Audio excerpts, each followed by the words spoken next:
कलयुग के अंतिम समय में जगन्नाथ धाम, द्वारिका धाम और रामेश्वरम धाम एक सुनामी के कारण समुद्र के आघोष में समा जाएंगे। और जो बद्रीनाथ धाम है वह तो पहले ही भूकंप के कारण जमीन में समा चुके होंगे।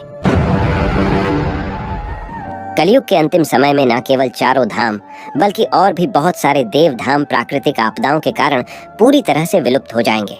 और जैसे ही चारों धाम पृथ्वी से लुप्त हो जाएंगे उसी समय आसमान से उल्का पिंड गिरेंगे और चारों ओर केवल अंधकार ही अंधकार दिखाई देगा।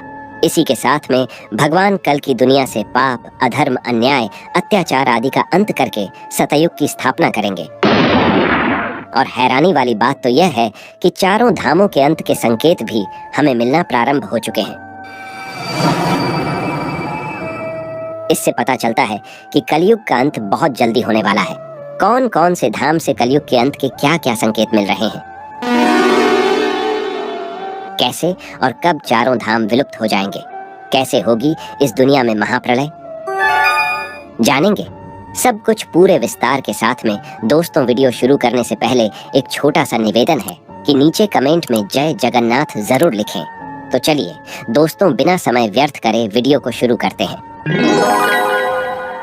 दोस्तों, वेदों के अनुसार सनातन धर्म में 4 युगों के बारे में बताया गया है: सतयुग, त्रेता युग, द्वापर युग और कलयुग। हर एक के युग में किसी न किसी धाम की स्थापना हुई है और हर युग में भगवान विष्णु ने कोई ना कोई अवतार अवश्य लिया है। बद्रीनाथ धाम की स्थापना सतयुग में हुई थी और इस युग में भगवान विष्णु ने मत्स्य अवतार, बरहा अवतार, नरसिंह अवतार आदि कई अवतार लिए थे। रामेश्वरम धाम की स्थापना त्रेता युग में हुई थी। इस युग में भगवान विष्णु ने श्री राम अवतार लिया था और घमंडी रावण का अंत किया था। द्वारिका धाम की स्थापना द्वापर युग में हुई थी और इस युग में भगवान विष्णु ने कृष्ण अवतार लेकर कंस का अंत किया था। इसी प्रकार जगन्नाथ धाम की स्थापना कलयुग में हुई है और भगवान श्री विष्णु इस युग में कल की अवतार धारण करके कली राक्षस का अंत करेंगे और फिर से पुनः सतयुग की स्थापना करेंगे। जिस प्रकार इन धामों की स्थापना हुई है उसी क्रम में इन धामों का अंत भी हो जाएगा। यानी सबसे पहले बद्रीनाथ धाम विलुप्त होगा और सबसे अंत में जगन्नाथ धाम। यह सब कैसे और कब होगा, चलिए जानते हैं। नंबर 1 पर है बद्रीनाथ धाम। बद्रीनाथ धाम की स्थापना कैसे हुई और इसका नाम बद्रीनाथ कैसे पड़ा, इसको लेकर बहुत रोचक कहानी प्रचलित है। पौराणिक कथाओं और यहाँ की लोक कथाओं के अनुसार नीलकंठ पर्वत के समीप भगवान विष्णु ने बाल रूप में अवतरण किया था। कहते हैं कि भगवान विष्णु अपने ध्यान और विश्राम हेतु एक उपयुक्त स्थान खोज रहे थे और उन्हें अलकनंदा नदी के समीप यह स्थान बहुत भा गया था। उस वक्त यह स्थान भगवान शंकर और माता पार्वती का निवास स्थान था। ऐसे में विष्णु जी को एक युक्ति सूझी। एक दिन शिव और पार्वती भ्रमण के लिए बाहर निकले और जब वे वापस लौटे तो उन्होंने द्वार पर एक नन्हे शिशु को रोते हुए देखा। माता पार्वती की ममता जाग उठी, वह शिशु को उठाने लगी। तभी भगवान शिव ने उन्हें रोका और कहा कि उस शिशु को मत छुओ। पार्वती जी ने पूछा, क्यों? भगवान शिव बोले, यह कोई साधारण शिशु नहीं है। सोचो, यह यहाँ अचानक कैसे और कहां से आ गया? दूर तक कोई इसके माता पिता नजर नहीं आते हैं। यह कोई साधारण बच्चा नहीं है बल्कि मायावी लगता है। हालांकि भगवान शंकर सब समझ गए थे लेकिन माता पार्वती नहीं मानी और वह बच्चे को उठाकर घर के अंदर ले गई। माता पार्वती ने बच्चे को चुप कराया और उसे दूध पिलाया। फिर वह बच्चे को वहीं सुलाकर भगवान शिव के साथ नजदीक के एक गर्म झरने में स्नान करने के लिए चली गई। जब वे दोनों वापस लौटे तो उन्होंने देखा कि घर का दरवाजा अंदर से बंद था। माता पार्वती ने शिव से कहा कि अब हम क्या करें? शिव ने कहा कि यह तुम्हारा बालक है, मैं कुछ नहीं कर सकता। अच्छा होगा कि हम कोई नया ठिकाना ढूंढ लें क्योंकि अब दरवाजा नहीं खुलने वाला है और मैं बलपूर्वक इस दरवाजे को नहीं खोलूंगा। कहते हैं कि शिव और पार्वती वह स्थान छोड़कर केदारेश्वर चले गए और वह बालक जो भगवान विष्णु थे वहीं पर जमे रहे। इस तरह भगवान विष्णु ने जबरन बद्रीनाथ को अपना विश्राम स्थान बना लिया। इसके बाद जब एक दिन भगवान विष्णु ध्यान योग में लीन थे तो बहुत अधिक हिमपात होने लगा। भगवान विष्णु और उनका घर बर्फ में पूरी तरह से डूबने लगा। ये देखकर माता लक्ष्मी व्याकुल हो उठी। तब उन्होंने स्वयं भगवान विष्णु के समीप खड़े होकर एक बेर यानी बद्री के वृक्ष का रूप ले लिया और समस्त हिम को अपने ऊपर सहने लगी। माता लक्ष्मी जी भगवान विष्णु को धूप, वर्षा और हिम से बचाने की कठोर तपस्या में जुट गईं। कई वर्षों के बाद जब भगवान विष्णु ने अपना तप पूर्ण किया तो देखा कि लक्ष्मी जी हिम से ढकी पड़ी हैं, तो उन्होंने माता लक्ष्मी के तप को देखकर कहा कि हे देवी, तुमने भी मेरे ही बराबर तप किया है, सो आज से इस धाम पर मुझे तुम्हारे ही साथ पूजा जाएगा। और क्योंकि तुमने मेरी रक्षा बद्री वृक्ष के रूप में की है, सो आज से मुझे बद्री के नाथ अर्थात बद्रीनाथ के नाम से जाना जाएगा। इस तरह से भगवान विष्णु का नाम बद्रीनाथ पड़ा। बद्रीनाथ के बारे में एक कहावत प्रचलित है कि जो जाए बद्री वह ना आए उदरी, अर्थात जो व्यक्ति बद्रीनाथ के दर्शन कर लेता है उसे पुनः उदर यानी गर्भ में नहीं आना पड़ता। मनुष्य को कम से कम अपने जीवन में 2 बार बद्रीनाथ के दर्शन अवश्य करना चाहिए। बद्रीनाथ की कथा के अनुसार सतयुग में देवताओं, ऋषि मुनियों एवं साधारण मनुष्यों को भी भगवान विष्णु के साक्षात दर्शन प्राप्त होते थे। इसके बाद आया त्रेता युग। इस युग में देवताओं और ऋषियों को ही दर्शन होते थे, लेकिन द्वापर युग में भगवान विलीन हो गए और इनके स्थान पर एक विग्रह प्रकट हुआ और ऋषि मुनियों और मनुष्यों को साधारण विग्रह से ही संतुष्ट होना पड़ा। शास्त्रों के अनुसार सतयुग से लेकर द्वापर युग तक पाप का स्तर बढ़ता गया और भगवान के दर्शन दुर्लभ होते गए। द्वापर के बाद आया कलयुग, जो वर्तमान का युग है। इसमें बद्रीनाथ धाम पूरी तरह से विलुप्त हो जाएगा और फिर भगवान के दर्शन भविष्य बद्री नामक स्थान पर होंगे। बद्रीनाथ धाम नर और नारायण 2 पर्वतों के बीच में अलखनंदा नदी, जो कि गंगा नदी की एक धारा है, उसके किनारे पर बसा हुआ है। माना जाता है कि जब गंगा नदी अवतरित हुई थी उस समय ये 12 धाराओं में बटी हुई थी। इन्हीं में से एक धारा का नाम अलखनंदा है, जिसके किनारे पर बद्रीनाथ धाम बसा हुआ है। अलकनंदा की सरचढ़नी नदी मंदाकिनी है। इसी के किनारे केदार घाटी है, जिसके किनारे पर 12 ज्योतिर्लिंगों में से सबसे महत्वपूर्ण शिवलिंग केदारेश्वर है। गंगा नदी की बाकी की 10 धाराएं अब विलुप्त हो चुकी हैं। धार्मिक ग्रंथों और पुराणों के अनुसार कलयुग के 5000 वर्ष बीत जाने के बाद पृथ्वी पर पाप का साम्राज्य होगा। कलयुग अपने चरम पर होगा। तब लोगों की आस्था लोभ, लालच और काम पर आधारित होगी। सच्चे भक्तों की कमी हो जाएगी। ढोंगी और पाखंडी भक्ति और साधुओं का बोलबाला होगा। ढोंगी संतजन धर्म की गलत व्याख्या कर समाज को दिशाहीन कर देंगे। तब इसका परिणाम यह होगा कि धरती पर मनुष्यों के पाप को धोने वाली गंगा स्वर्ग को लौट जाएगी।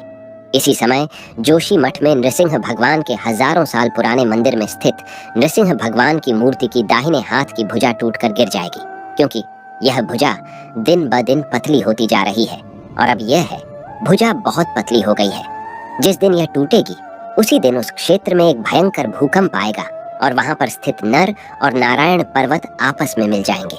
इसी के साथ बद्रीनाथ और केदारनाथ के साथ साथ उस क्षेत्र में जितने भी धाम हैं वह सब विलुप्त हो जाएंगे। इसके बाद भगवान बद्रीनाथ के दर्शन भविष्य बद्री नामक स्थान पर होंगे। भविष्य बद्री जो तपोवन मार्ग पर है। यहाँ अभी पैदल 6 किलोमीटर चलना पड़ता है।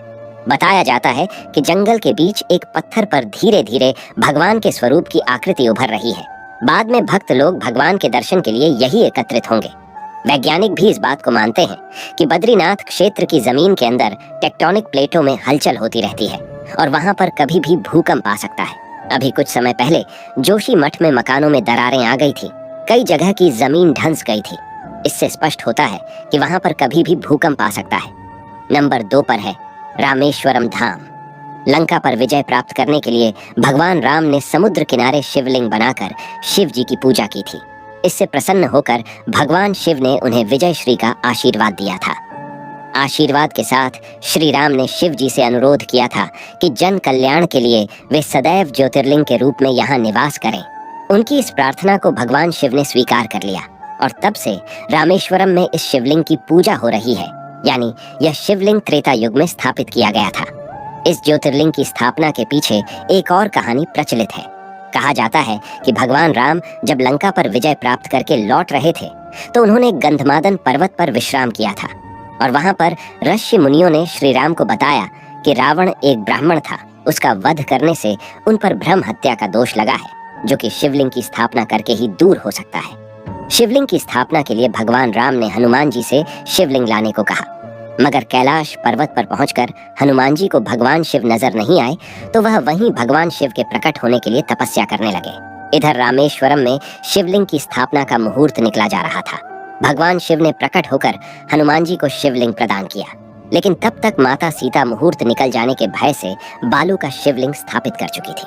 पहले से स्थापित शिवलिंग को देखकर हनुमान जी बहुत आहत हो गए। भगवान राम ने उन्हें समझाने का काफी प्रयास किया, लेकिन वह संतुष्ट नहीं हुए। तब श्री राम ने उनसे कहा कि ठीक है, आप इस शिवलिंग को उखाड़ दो तो मैं आपके द्वारा लाए हुए शिवलिंग को स्थापित कर दूंगा। लेकिन हनुमान जी इतने शक्तिशाली होते हुए भी उस शिवलिंग को उखाड़ नहीं सके और अंत में मूर्छित होकर गंधमादन पर्वत पर जा गिरे। जब होश में आए तो भगवान राम ने उनके द्वारा लाए शिवलिंग को भी नजदीक में ही स्थापित कर दिया और उसका नाम हनुमदेश्वर रखा। सावन के महीने में रामेश्वरम में जलाभिषेक करने का बहुत महत्व है। मान्यता तो यह भी है कि रामेश्वरम में शिव की पूजा विधिवत करने से ब्रह्म हत्या जैसे दोष से भी मुक्ति मिल जाती है। रामेश्वरम को दक्षिण भारत का काशी कहा जाता है।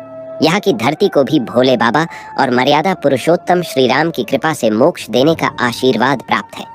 रामेश्वरम तमिलनाडु राज्य में हिंद महासागर और बंगाल की खाड़ी से घिरा हुआ एक सुंदर शंख के आकार का टापू है। ऐसा माना जाता है कि कलयुग के अंतिम समय में जब विश्व युद्ध चल रहा होगा, प्राकृतिक आपदाएं आ रही होंगी, उसी समय आसमान से एक बहुत बड़ा उल्कापिंड समुद्र में गिरेगा और रामेश्वरम धाम पूरी तरह से समुद्र में डूब जाएगा।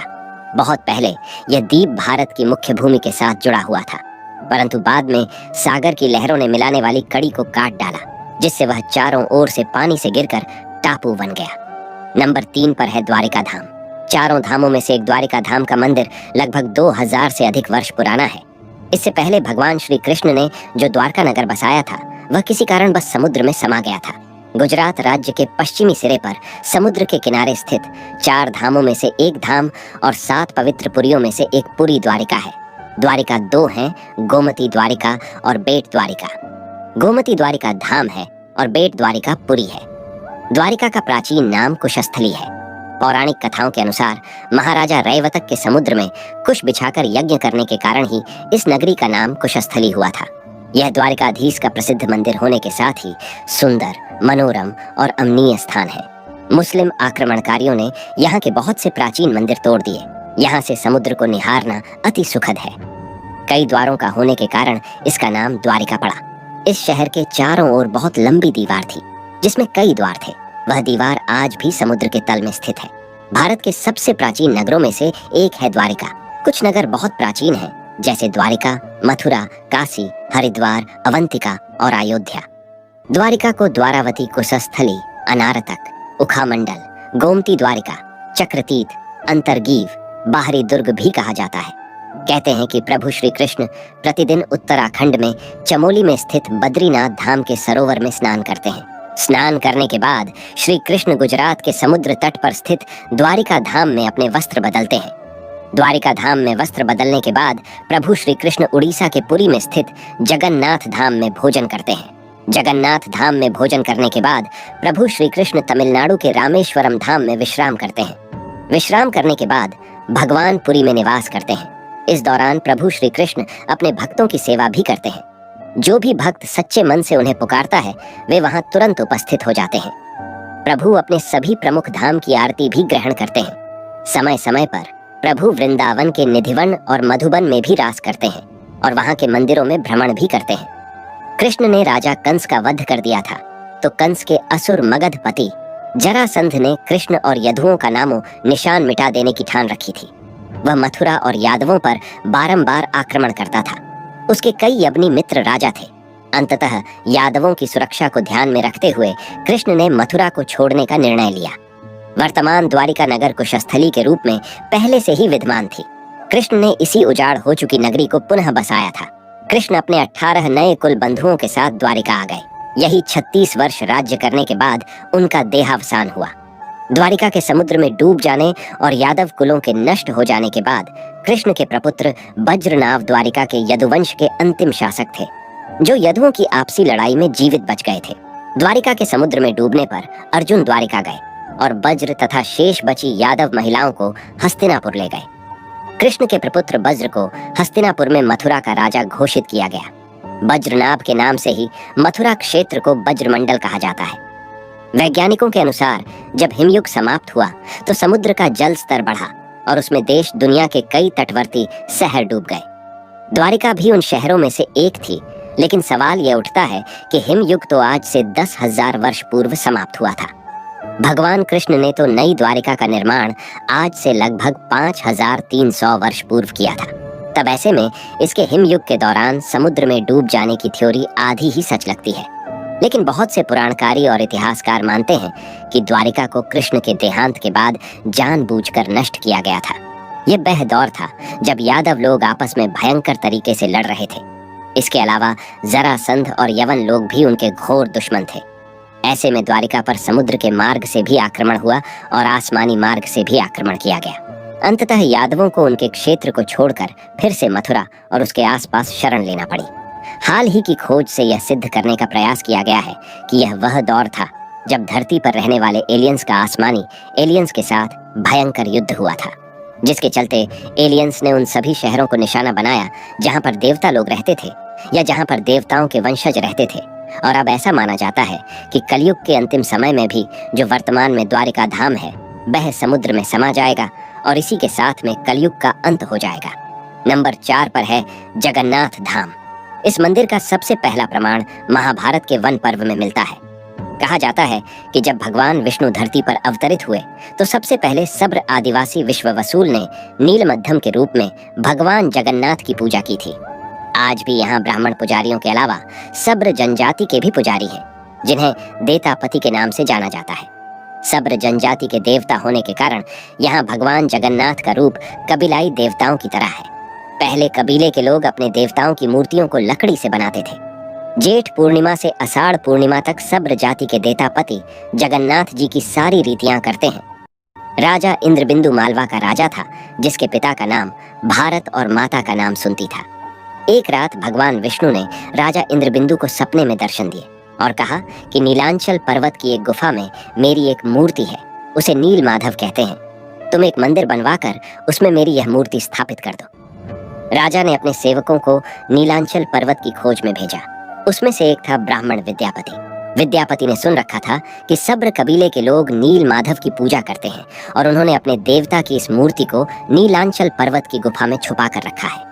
वह यह भी जानता था कि सब्र कबीले का मुखिया विश्ववसूल नील माधव का उपासक है और उसी ने मूर्ति को गुफा में छुपा कर रखा है।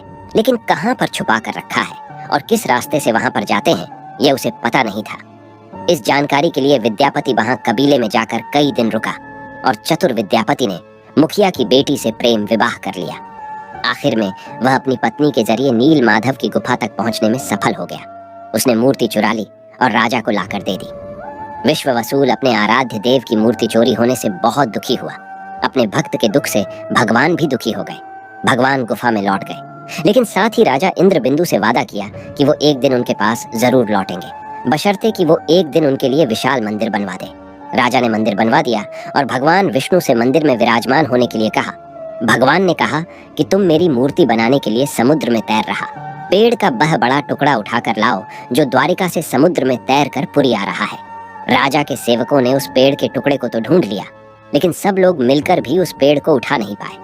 तब राजा को समझ आ गया कि नील माधव के अनन्य भक्त सब्र कबीले के मुखिया विश्ववसूल की ही सहायता लेना पड़ेगी। सब उस वक्त हैरान रह गए जब विश्ववसूल भारी भरकम लकड़ी को उठाकर मंदिर में ले आए। अब बारी थी लकड़ी से भगवान की मूर्ति गढ़ने की। राजा के कारीगरों ने लाख कोशिश कर ली, लेकिन कोई भी लकड़ी में एक छेनी तक भी नहीं लगा सका। तब तीनों लोक के कुशल कारीगर भगवान विश्वकर्मा एक बूढ़े व्यक्ति का रूप धरकर आए। उन्होंने राजा को कहा कि वे नील माधव की मूर्ति बना सकते हैं, लेकिन साथ ही उन्होंने अपनी शर्त भी रखी कि वे 21 दिन में मूर्ति बनाएंगे और अकेले में बनाएंगे। कोई भी उनको बनाते हुए नहीं देख सकता। उनकी शर्त मान ली गई। लोगों को आरी, छेनी, हथौड़ी की आवाजें आती रही, परंतु राजा इंद्रबिंदु की रानी गुमनीजा अपने आप को नहीं रोक पाई। वह दरवाजे के पास गई तो उसे कोई आवाज सुनाई नहीं दी। वह घबरा गई। उसे लगा बूढ़ा कारीगर मर गया। उसने राजा को इसकी सूचना दी। अंदर से कोई आवाज सुनाई नहीं दे रही थी, तो राजा को भी ऐसा ही लगा। सभी शर्तों और चेतावनियों को दरकिनार करते हुए राजा ने कमरे का दरवाजा खोलने का आदेश दिया। जैसे ही कमरा खोला गया तो बूढ़ा व्यक्ति गायब था। वहां 3 अधूरी मूर्तियां पड़ी मिली। भगवान नील माधव और उनके भाई के छोटे छोटे हाथ बने थे, लेकिन उनकी टांगे नहीं थी, जबकि सुबह ग्रह के हाथ पांव बनाए ही नहीं गए थे। राजा ने इसे भगवान की इच्छा मानकर इन्हीं अधूरी मूर्तियों को स्थापित कर दिया। तब से लेकर आज तक तीनों भाई बहन इसी रूप में विद्यमान है। वर्तमान में जो मंदिर है वह 7वीं सदी में बनाया गया था। हालांकि इस मंदिर का निर्माण ईसा पूर्व 2 में भी हुआ था। यहाँ स्थित मंदिर 3 बार टूट चुका है। 1174 ईस्वी में उड़ीसा शासक आनंद भीमदेव ने इसका जीर्णोद्धार करवाया था। मुख्य मंदिर के आसपास लगभग 30 छोटे बड़े मंदिर स्थापित हैं। हिंदुओं की प्राचीन और पवित्र 7 नदियों में पूरी उड़ीसा राज्य के समुद्री तट पर बसा है। जगन्नाथ मंदिर विष्णु के 8वें अवतार श्री कृष्ण को समर्पित है। भारत के पूर्व में बंगाल की खाड़ी के पूर्वी छोर पर बसी पवित्र नगरी पुरी उड़ीसा की राजधानी भुवनेश्वर से थोड़ी दूरी पर है। आज का उड़ीसा प्राचीन काल में उत्कल प्रदेश के नाम से जाना जाता था। यहाँ देश की समृद्ध बंदरगाहें थीं, जहाँ जावा, सुमात्रा, इंडोनेशिया, थाईलैंड और अन्य कई देशों का इन्हीं बंदरगाह के रास्ते व्यापार होता था। पुराणों में इसे धरती का वैकुंठ कहा गया है। इसे श्री क्षेत्र, श्री पुरुषोत्तम क्षेत्र, 7 क्षेत्र, नीलांचल, नीलगिरी और श्री जगन्नाथ पुरी भी कहते हैं। कहते हैं कि मंदिर के एक नहीं हजारों रहस्य हैं। यहाँ कई रहस्यमय किताबें और ग्रंथों के साथ ही खजाने भी रखे हुए होने की बात कही जाती है। एक ऐसा भी समय था जब सैकड़ों वर्षों के लिए मंदिर रेत में दब गया था और भविष्यवाणी है कि आने वाले समय में भी ऐसा होने वाला है, अर्थात एक भयंकर सुनामी आएगी जिसके कारण जगन्नाथ धाम जलमग्न हो जाएगा। तो दोस्तों, आज के वीडियो में बस इतना ही। मिलते हैं अगले वीडियो में ऐसे ही रहस्यों के साथ में। वीडियो पसंद आया हो तो कृपया वीडियो को लाइक करें और चैनल को सब्सक्राइब करके साथ में घंटी वाला बेल आइकॉन जरूर दबा दें, तभी आपको नए वीडियो का नोटिफिकेशन मिल पाएगा। कमेंट में जरूर लिखिए जय जगन्नाथ।